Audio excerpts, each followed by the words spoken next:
I'm Nick Rosen. I'm a founder of offgrid.net, off-grid.net, which is a hub for global off-grid activity, people, places, technology. But I live in the UK and I'm part-time off-grid myself in Devon. And I started campaigning about the police bill because I felt that all the important issues to do with protesters and the rights of minorities were being fully represented. But I spotted that the average non-political off-gridder was about to get a very raw deal, especially those who live or move around in vehicles. And I saw that the Section 4 of the bill, which talks about being able to seize vehicles which are parked without permission on land overnight, could easily be misused and abused by the police to persecute off-grid travelling individuals, not so much communities, but individuals who couldn't defend themselves. That's how I felt about it. And so I started a campaign online, managed to raise over 50,000 votes in a petition, and then also enlisted the help of my MP. And by the way, if anybody else thinks of doing a parliamentary petition, they're very tricky. And the clerks kind of get in the way, and there are all sorts of little rules that can trip you up. But if that was to happen and you were to try and do a petition yourself, anybody who's listening, go to your local MP the moment you don't get instant help from the clerks, because they'll listen to your MP even though they won't listen to you. Yeah, so the bill is, I mean, your MP's response to your petition, your letter about the bill, it really, I mean, I don't know if you want to go into some of the wording of it, but in a nutshell, what it's saying is this whole idea of seizing vehicles is very unlikely to be used often. That they've set the bar very high. Well, one of the things that my MP managed to do was, at my request, was write to the Home Office Minister, Kit Malthouse, who's the police minister involved, not the Home Secretary, but the policing minister. And he wrote back saying that, and this is good news for the travelling community in general, especially for individual travellers. He wrote back saying that it wouldn't really apply to anybody who wasn't behaving in a threatening manner or doing anything criminal. If somebody was just parked in a lay-by or something like that, they'd be fine. And I pointed out to my MP, who wrote back pointing it out to Kit Malthouse, that that's not what the law says.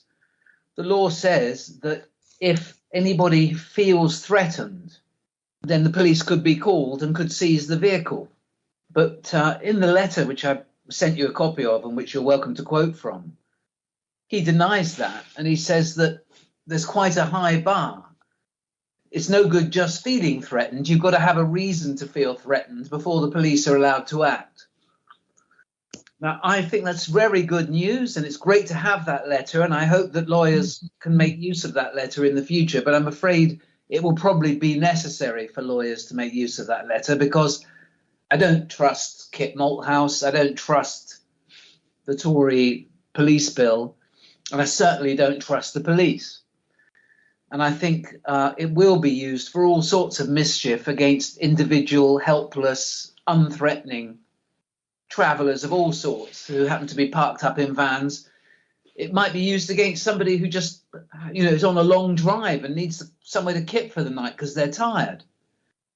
It can and will be used against anybody the police get complaints about.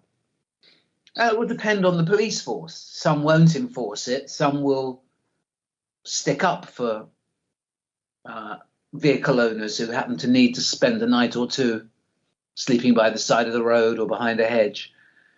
But I think we all know from experience that a lot of police will be only too happy to come to the aid of some prejudiced, curtain-twitching householders, in the southwest of England or wherever it might be. And it was interesting that I got a lot of support in my campaign from the Sun and the Daily Express, because, of course, it's their readers who are the owners of the million or so camper vans in this country.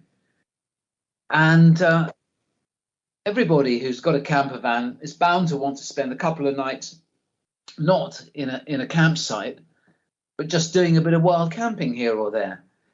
And that has been pretty well rendered illegal by this bill, although the government denied that. Well, I mean, your off-grid campaign, it almost seems it's being threatened here.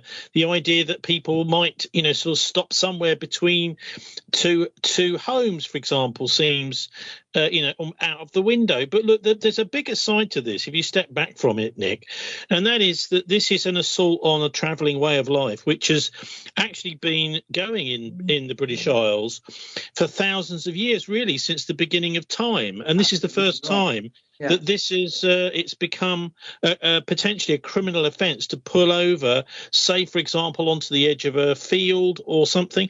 And if a landowner says they feel threatened because somebody's pulled onto their field, person who's pulled over may not even know they're on somebody's field. This is what we're doing is we're getting into a zone which is profoundly uncomfortable for anybody, who remembers the excesses of the fascists in the 1930s attacks on gypsies, and also just generally, I suppose, on travelling people. There's a lot of moaning at the moment about the fact that there's not enough workers to pick the fruit in the countryside in the harvest season. But of course, traditionally, that's exactly where these people spent the night.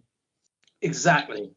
And all sorts of rural workers, people who are kind of casual workers, make their living just on short-term contracts, need this facility to be able to spend a few nights on their way to or from or as a holiday, because they can't afford anything else.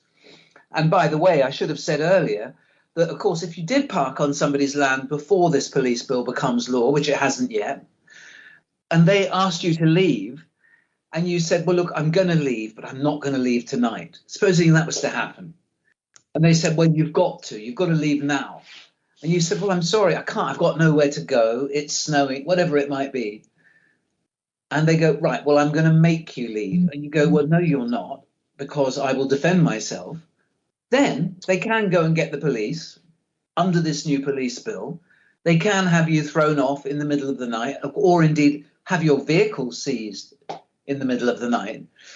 It's only if people don't feel threatened. So if they leave you alone, or if they don't know about you, but the moment they kind of tell you to move on and you don't, then you're in new territory, because up until now, they'd have to go and get a court order, and you could stay there for a pretty long time waiting for that to happen. Now, any old person who happens to own a few slivers of land can get the police to do their dirty work for them. The police are not going to like it in some areas, but they'll be only too delighted in others, and it's completely unpredictable. So it's going to have an effect nationally, because you're never going to know which copper, is going to come down on the side of the landowners and which one is going to stick up for their own class, namely those with no money. Yeah, and maybe, for example, which superintendent happens to be on duty that night at the police control room, all depending on that. Also, of course, there is the aspect that many people who may be subject to this new law, Nick, quite likely to have children in their vehicles too. So they would, I imagine, be have their home seized as well. Absolutely. I do think that actually the presence of children would make a difference in the interpretation of the law. I think that the law does require the police to kind of take account of the circumstances. But it's going to remain to be seen, and it's going to require some lawyers to fight for cases, on a pro bono basis for individuals who just happen to be unlucky enough to get caught out in the early months of this new law, to see what happens. So there is a possibility that an amendment will be brought that will just apply to single vehicles. So if there's 2 or more vehicles which are kind of caught up in some kind of complaint, let's say, then this amendment, which I've managed to get considered by some members of the House of Lords, won't help them. But if you've just got one vehicle, you're parked in one vehicle in a field, on a lay-by, on some council land, whatever it might be, then this amendment may possibly get cross-party support. At the moment, it hasn't been put forward yet because it is a very sort of last-ditch kind of amendment, and the peers who kindly said that they're considering it are waiting to see if they can get anything else through that is a bit more widespread. I mean, there was talk at one point of trying to get the whole of Section 4 deleted, but I don't think there's any chance of that. And I told them that. I said, even if you do get it deleted, it'll just get reinstated by the 80-seat majority that the Tories, who love to suck up to landowners, have got in the House of Commons. So there is still a last chance, just a few days to go, that this amendment that I've put forward may get considered once everything else has failed. So what do you think's really behind this? You're talking about the landowners there, and I can remember certainly back with the Public Order Act in the 1990s that it was a guy called Jonathan Cheal, who was the chief solicitor to the Country Landowners Association in those days, that actually drafted those clauses in the Public Order Act. He admitted that to me face to face. But I mean, is it some sort of equivalent that's behind this bill? Because largely, I mean, the Tories don't just dream this stuff up themselves. They're lobbied. They get donations from certain organisations. I wonder if it is this Country Land and Business Association, or if you've got any info yourself about who's actually behind this bill. I don't have the only kind of background info I've got from a number of well-placed sources is that the Tory party, the Tory MPs are in no mood whatsoever to compromise. And the only grounds I've got for hoping that my little amendment might get considered is the support I've got from those Tory newspapers, which has been pointed out to them and which might possibly make them reconsider just on that one small point. But yeah, of course it's the landowners, and it's the landowners plus, on its extinction. It's an anti-extinction rebellion law as well. It's an anti-civil disobedience law, and it's been brought in, as a very wide net to catch, every different kind of protester from HS2 to climate change. That's right, because there's all sorts of other stuff about stopping the basic rights, things like making a noise at a protest. There's lots of other things in there, but this whole idea of seizing vehicles seems to be, pretty. What happens to the individuals in those vehicles? Are they liable under this new law to be arrested themselves? They can be arrested, but the police don't have to arrest them. They can just seize the vehicle, which in many cases will be their home and their only asset, quite possibly. And they can keep the vehicle for up to 3 months, and then they can give it back, or they can choose to not give it back if they have reasonable grounds for feeling that the vehicle will be used to re-offend in some way. I suppose so. The family is supposed to spend that night in a ditch, I guess. Literally, yes. We've got at the moment tens of thousands of people who have found it unable to survive with cost of living increases in terms of energy and particularly rent in the private rented sector have actually gone out and deliberately bought vehicles, haven't they? We've seen this enormous rise in the number of travellers across Britain in the last, let's say 10, 15 years, an enormous rise. Yeah, absolutely. And yeah, owning a caravan or a camper van used to be something for retired people, older people, wealthier people would get one of those, very ugly vans.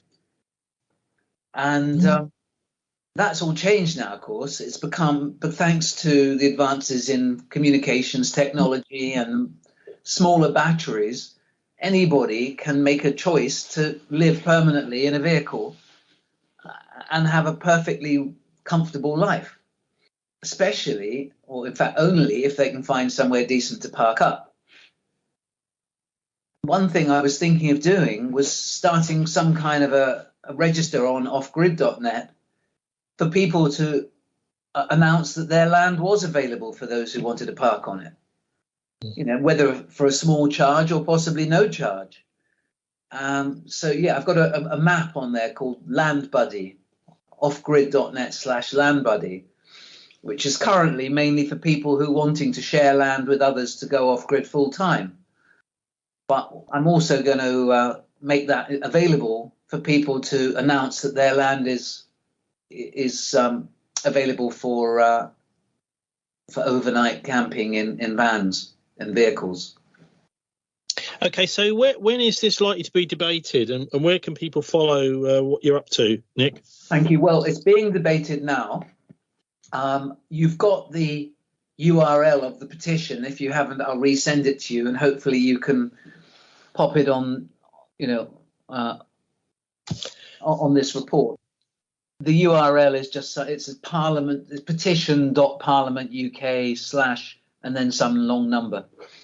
Okay.